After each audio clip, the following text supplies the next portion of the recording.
تاني يا هم، الدار دي بتاعتي يا بلد، وانا اللي تعبت فيها معاه، وفي الاخر سبت ابوهم تقول ان الدار بتاعتها هي. طب ما يجوش ليه يا بنتي يا سعاد؟ احنا هنفضل واقفين دي انت مش قلتي لي هما جايين؟ والله ضحكتني يا حاج، ربنا يخليك ليا يا رب.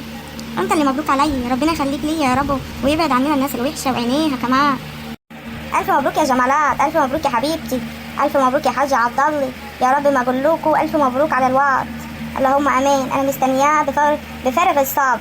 جمالات الجدعاني كده، الجدعاني ما تكسريش وشي كده في بالك، هاتيلي الواد، انا عايزه الواد يا بيت. ماشي حبيبتي حاضر، بس الكلام ده يعني انا مبسوطه قوي قوي وانا بقول لك ان انا نفسي بصراحه ربنا يكرمني بولد انا كمان عشان يشيل اسم الحاج عبد الله جوزي حبيبي. ربنا يخليكي ليا يا جشطه يا قمر. انت بقول لك ايه، بما ان انا بقيت جوزك وحلال، اديني بوس، انا عايز بوس. يا لهوي اي حاجه اللي انت بتقوله ده، انا معرفش انك شقي كده.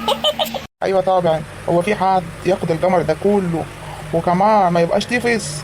ده انا هبقى طيفس على البلد كلها.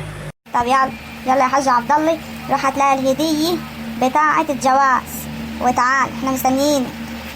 بقول لك ايه يا حاجه، ما بلاش نروح الدار النهارده، خليها بكره ولا بعده عشان الموضوع هيبقى شديد قوي قوي وهم زعلانين برضه وخايفه كمان يحصل مشكله كبيره، فبلاش نروح النهارده الدار، خليها اسبوع كده. بلاش يا حاج عشان ما نعملش مشاكل. بالله عليك يا انا مش عايز اروح الدار، انا خايف قوي قوي، انا خايف من اللي هم هيعملوه، انا عارف عيالي ومراتي مجانين، فبلاش نروح النهارده، هيضربوني وهيضربوها. بس يا بيت، بس يا بيت، وانت يا حاج اتحشم كده، انت مش صغير عشان تخاف. انا لو هما في الدار النهارده انا عارفه هعمل ايه ومرتبه الدنيا خالص. وكمان يا جمالات مش هضيع عليكي الجوده الجديده اللي انا جايبها لك في الدار هناك. انا جبت لك جوده نوم فاشر زي بتاعه الممثلين بالظبط، وفرشها لك وعامله لك العشاء. كل ده تضيعوه عشان ام هناء وعيالها. هروح اضربهم بالجزمه فوق دماغهم، ما تخافوش. يلا روحي يا حاج عبد الله زي ما قلت لك، هتلاقيها الهديه بتاعتها بمناسبه الجواز. حاضر يا حاج، هروح اجيبها، بس انا خايف قوي. اما انت خايف قوي كده يا حاج وعارف ام هناء وعيالها هيعملوا فيا ايه، ولا انت حبيت تكتب كتب الكتاب وتضمن ان انا مراتك وبعد كده تصدمني بالكلام؟ هو انت ليه خايف كده؟ ولا ماليش يا ربي، يا ربي اعمل ايه، ماليش راجل يوقف في ظهري ويحميني؟ يا خساره يا خساره يا حاج عبد الله، زعلتني قوي. انا مش قصدي ازعلك والله، بس انا عارف الموقف كبير قوي قوي عليهم، وهم مش هيستحملوا وهيعملوا مشاكل، انا خايف عليك. بقول لك ايه يا حاج عبد الله، اسمعها كلمه من امك هناء ولا سعاد ولا ام هناء، الثلاثه تحت رجلك، بكلمه واحده هيخافوا منك وهيجروا، مش هيقدروا يعملوا حاجه. هما بس عشان حبوا ان هما يعملوا الموضوع كبير ويهددوا ان هما مش هيسكتوا، اما هما مش هيعملوا حاجه. وانت يا جمالات حاج عبد الله راجل كبير البلد كلها، عمره ما هيقصر براسه ابدا، وطول عمره هيبقى في ظهرك وفي ظهر عياله برضه. بس الحاج عبد الله ساعات كده بيجي وقت وبيجنن وبيقول كلام مش مقصود. حاج عبد الله زي ما قلت لك، روح هات الهديه وتعالى قدمها لعروستك وروح على الدار وعيب كده اللي انت بتقوله. حاضر يا حاج، حاضر. شايفه يا حاجه اللي بيقوله يا حاجه؟ يعني انا هروح الدار هناك شكلي هتبهدل وهيحصل لي مشاكل كتير، واخاف كمان ان اكون حامل ويسقطوني، ده هيموتوني يا حاجه، ده مخوفين الحاج الكبير منهم، مش هيخوفوني يعني، انا خايفه قوي قوي. بلاش نروح النهارده طيب. بقول لك ايه يا جمالات، انا الحاج الكبير ده كبير البلد، انا ست ابوهم، انت ما تعرفيش ولا اتعاملت معايا قبل كده. انا بقول لك ما تقلقيش، انا مرتبه كل حاجه وعايزاهم يمسوا بس شعره منك. هروح الكراكون، هروح اجيب ظابط من هناك ولا شاويش اخليه يجيبهم من دماغهم على الحبس، وكمان هطردهم من الدار لو عملوا لك حاجه. انا اهم حاجه عندي الوقت، اهم حاجه تجيبي لي خلفه الوقت. لو جبتي لي الوقت زي ما وعدتيني نص الدار دي هيبقى باسمك. خلاص متفقين؟ مالكيش دعوه باي كلام تاني، انا عارفه انا همشي الدنيا ازاي. خلاص يا حاجي اللي انت شايفاه، انا ماشيه معاكي في اي حاجه ومتفقه معاكي من الاول ان نص الدار دي هتبقى باسمي. يعني من دلوقتي ما دام اسمي اتكتب على الحاج عبد الله، الدار زي ام هناء بالظبط، اتصرف زي ما انا عايز، صح ولا لا؟ ايوه طبعا، ايوه طبعا يا حبيبتي. ولو حصل اي مشاكل هوعدك ان هجيب لك دار جديده، والدار دي هتبقى باسم الولد الجديد ان شاء الله. انا جيت اهو يا حاج، جبت لها ورد عشان هي ما تستاهلش اي حاجه انا قلتها وازعلها كده. ما تزعليش يا جمالات، انا مش قصدي حاجه. لا يا حبيبي ربنا يخليك ليا يا حاج، ده البوكيه الورد ده كان نفسي فيه من زمان، ربنا يخليك لي، ربنا يخليك لي يا رب. بقول لك ايه، ده ريحته حلوه قوي قوي قوي، ده شكله بلدي وريحته جميل. ايوه شكرا يا حاج، هديه جميله قوي قوي قوي، هحتفظ بيه على التسريحه بتاعتي في الدار هناك. ولا انت شايف ايه؟ ايوه طبعا طبعا يا حبيبتي، اللي انت عايزاه اعملي اللي انت عايزاه يا قلبي. وهناك في الدار في فازه كبيره عايزه تحطيه فيه حطيها، الدار كلها بتاعتك يا حبيبتي. ربنا يخليك لي وما تحرمش منك ابدا ابدا يا رب. ربنا يخليكم لبعض يا اولاد. الف مبروك يا حاج عبد الله، والف مبروك عليكي الحاج عبد الله، والورد كمان يا جمالات. انا مبسوطه قوي قوي، ده انا همشي في البلد النهار دي ازغرت يا اولاد. يا جمالات اتجدعاني كده، انا عايزه الواد. وانت يا حاج عبد الله، انا عارفه الحاج عبد الله اكبر عليه، صحته تهج البال، فانا عايزه ولد، عايزه ولد. اهم حاجه يشيل اسمك ويشيل ابوك، اسم ابوك كمان. حاضر يا حاج. بقول لك ايه يا عروسه يا قمرين، ما تجيبي بوس يا بنتي، هاتي بوس يا بنتي، جيبي بوس. ايه ما تكسفنيش بقى يا حاج، عيب عيب، الحاجه واقفه عيب. اتحشم يا حاج عبد الله، عيب عيب الكلام الكلام ده في الدار هناك بينكم وبين بعض، مش قدامي عيب. بحبيها ياما قوي قوي قوي، وجميله قوي كمان. انا مش مستني، مش عايز اروح الدار حالا. يلا يلا يا جمالات، عشان الدار هناك مستنياكي، والاوضه كمان اللي امي عاملاها لي جميله جمال، هتعجبك قوي قوي. خلاص ماشي يا حبيبي، يلا طيب يلا يا حاج عشان ما نتاخرش، عشان كمان انا عايزه الناس تشوفني في البلد كده وانا ماشيه جنب الحاج عبد الله ورافعه راسي. ربنا يخليك ليا يا حاج ويديك الصحه ويخليك ليا. زغراتي يا بنتي يا ام اسماعيل، زغراتي يا بنتي يا بهان، زغراتوا يا بلد. عقبالكوا يا حبايب، عقبالكوا. جمالات خدت الحاج عبد الله، وحاج عبد الله كبير البلد، ارفع راسك يا حاج. وبكره يا حبايب تقولوا له مبروك على الوعد، ان شاء الله يجيب والد يشيل اسمه واسم ابوه. عايز ايه يا حاج عبد الله؟ ايه اللي جابك انت وامك هنا؟ يخرب بيوتكم اللي انتوا عاملينه ده، اللي انت لابساه ده يا بنتي يا سعاد، انتوا هنا يخرب بيوتكم، اتجننتوا. واحنا اتجننا بحاجه؟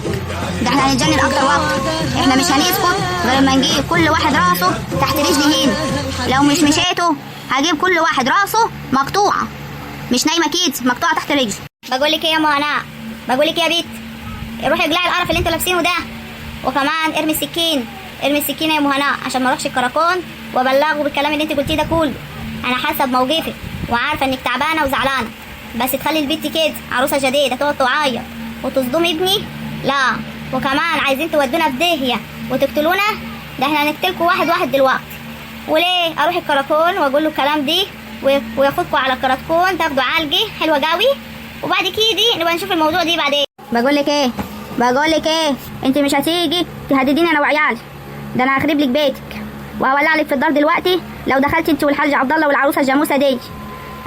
لا انتوا النهارده في الدار، انا دلوقتي مش هستسلم ليكوا تاني وتخربوا لي بيتي. فما دام قدرتوا تخربوا لي بيتي انا هخرب الدار كلها عليكم وعلى دماغكم كمان يا ست ابوهم. مش هتروحي تجوزي لي جوزي وتخربي نفسيه عيالي ونفسيتي انا كمان وتتعبيني وتخليني ارقص في السرير. لا يا حبيبتي، انا مش هسمع عليكي ولا هسمع عليه هو كمان. وانت يا جمالات روحي لبيتك وتلمي، انت ست كبيره اصلا، بس عماله تتميصي وتضحكي وتتشخلعي قدام الراجل. هتكسبي ايه؟ نص الدار بس، البلد كلها مش طايقاكي. بقول لك ايه يا مهناء، ما توجهيش كلمه الجمالات ولا انا واقف. والله العظيم ده انت راجل، الله اكبر يا حاج. ده ساعة ما كانت امك بتشتمني وتزعق لي في الدار وتجلي مني قدام عيالي ما كنتش بتوقف الوقفه دي. عجبتك يا حاج عبد الله؟ عجبتك الشعرتين المسبسبين دول؟ بكره تديك على دماغك ودماغ امك، عشان دي مش جايه عشان تعيش وتلم الدار. لا يا حبيبي، دي جايه تفرجنا واحد واحد عشان تاخد الدار وكمان خلفة الواد. مش هي عايز تخلف الواد؟ ربنا معاكم، بس ما حدش هيخش الدار بتاعي. بقول لك ايه، فسحي كيدي عشان ما تشوفيش مني الوش التاني، وانت عارفه كويس الوش التاني بتاع الحاج عبد الله ايه. هروح اجيب البندقيه وتخافك واحد واحد، ابعدي عني يا ولي انت. تطخ عيالك واحد واحد، وكمان تطخ ام عيالك، بكره تطخ امك ونخلص منك التوهيج. ام دي هتقف تجيب اجلك دلوقتي انت وعيالك الهبل اللي وراكي دول. اوعي يا وليه انت وعيالك ما تبوظوش الجواز. مش هيحصل لو وقفتوا كده على ودانكم، مش هيحصل. محدش هيخش الدار بتاعتي. عشرة عمري كلها اللي تعبت معاك فيها يا حاج عبد الله، وبنينا فوق انا وانت طوبه، محدش هيروح يقعد فيه، محدش. يا رب اقف معايا يا رب. مش انا اللي ابني وعمر ويطلع عيني ويطلع عين ابويا كمان، واتعب وانام في السرير عشان ابني البيت دي واعمل واكل وانضف البيت واقول لك حاضر ونعم واغسل لك الجلابيه واكويه كل يوم، وفي الاخر تيجي واحده على الجاهز تاخد نص الدار. ده ولا عاش ولا كان. انا مش هسيب لحد فرصه. انت بتعيطي ليه دلوقتي؟ ما تعيطيش، انت عارفه اللي كان هيحصل اي مشكله. انا دلوقتي هروح اتصرف. روح هات البندقيه وموت عيالك واحد واحد، عشان الست جمالات اللي جايه مصلحي عشان تخلي في الواد وتاخد نص الدار. يا هبل يا عبيط انت وامك انت كمان. بقول لك ايه ما تجيبيش سيره امه في كلمه، عشان امه دلوقتي بتنظم حاجات في دماغها عشان هنفذها، وهروح الكراكون وهحبسك انت وعيالك. يا ما شاء الله يا ما شاء الله يا جدتي، ارجوك يا بنت يا سعاد، جدتنا هتنيمنا النهارده في الكراكون. الله اكبر يا بلد، الله اكبر على ست ابوهم المفتريه الجادره. اني مفتريه وجادره يا هناء يا سوسه انت يا بغله. بقول لك ايه مالكيش دعوه بعيالي، ما تجيش جنبيهم عشان همي تفكيرهم وحش، ولو حطوكي في دماغهم يا ست ابوهم هيجيبوا اجلك النهارده انت والعروسه الهبله دي اللي واقفه عماله تعيط. اوعى يا حاج، اوعى من هنا، هضرب عيالين عليهم واخلص منهم الثلاثه. يا عبد الله عيالك يا عبد الله ما تتجننش، عيالك يا اخوي هتروحوا في داهيه يخرب بيوتكم انتوا الاثنين. عيالك هو انت خليتي فيه عيالك؟ ربنا ينتقم منك، خربت البيت وخليت الراجل يرفع عيالين على عياله. يا لهوي الحقونا يا بلد الحقونا، الحاج عبد الله بيضرب رصاص على عياله هيموتنا يخرب بيتك. عارف يا حاج عبد الله لو ما مشيتش من قدامي هنا هغز السكينه ده في كيري. اول واحده جريت سعاد اللي عامله لي المشاكل كلها، عقبال الباقي يا رب.